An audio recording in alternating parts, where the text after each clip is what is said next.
Okay okay okay.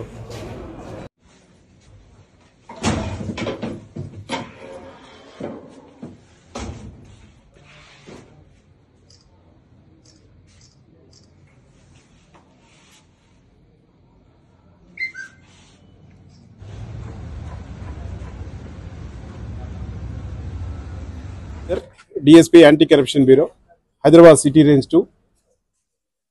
Actually మాకు 6th నాడు ఒక కంప్లైంట్ వచ్చేది.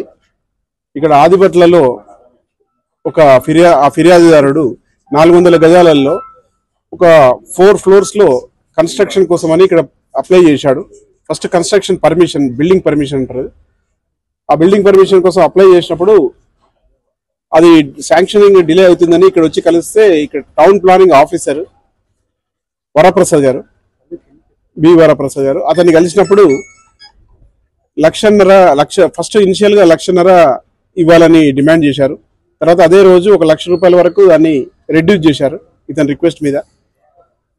తర్వాత అతను వెళ్ళిపోయాక మళ్ళీ నెక్స్ట్ డే మళ్ళీ వాళ్ళ అసిస్టెంట్ ఎవరైతే ఉన్నారో ఇక్కడ అవుట్ సోర్సింగ్ ఎంప్లాయీ ఉన్నాడు వంశీకృష్ణ అని చెప్పేసి, అతను ఇతనికి ఫోన్ చేసి యాక్చువల్లీ 80,000 అన్న తీసుకురావాలి, మినిమం 80,000 తీసుకొస్తే శాంక్షన్, అది దాన్ని ఫార్వర్డ్ చేసేస్తాం కమిషనర్ గారికి, అక్కడ నుంచి అయిపోతుంది శాంక్షన్ అని చెప్పారు.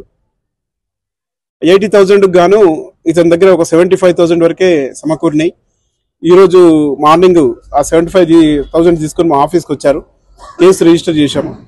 కేసు రిజిస్టర్ చేసి అతన్ని లోపల పంపించాము. టౌన్ ప్లానింగ్ ఆఫీసర్ ఈరోజు యాక్చువల్లీ ఆఫీస్కు ఇక్కడ రావాలి. అతను ఐజా మరియు ఆమనగల్లు కూడా, ఐజా అతను యాక్చువల్లీ పోస్టింగ్ ఇక్కడ ఆదిబట్ల, ఆమనగల్లు ఇన్ఛార్జ్ అతను. ఇక్కడ గురు శుక్ర శని 3 రోజులు ఇక్కడ ఉద్యోగం చేయాలి. అతను ఈ రోజు వస్తానని చెప్పాడు, ఈ రోజు మనీ తీసుకురమని చెప్పాడు. కానీ అతని అసిస్టెంట్ని ఇక్కడ ఆఫీస్ దగ్గర పెట్టేసి అసిస్టెంట్కు పైసలు ఇవ్వమని చెప్పాడు. అసిస్టెంట్ పైసలు తీసుకుంటుంటే పట్టుకున్నాం మేము. తర్వాత అసిస్టెంట్ వంశీకృష్ణని పట్టుకున్నాక ఇమీడియట్లీ ఇతని లొకేషన్ జిల్లెలగూడలో వచ్చేది. అక్కడ ఇంటికి వెళ్ళేసి ఇంకొక టీము మెయిన్ అక్కీని కూడా తీసుకొచ్చాము. ఏవన్నీ కూడా ఇద్దరిని అరెస్ట్ చేశాము. ఈరోజు కోర్టులో ప్రొడ్యూస్ చేస్తాం రేపు మార్నింగ్. 400 yards ఒకటే, అది house building construction permission 4 floors.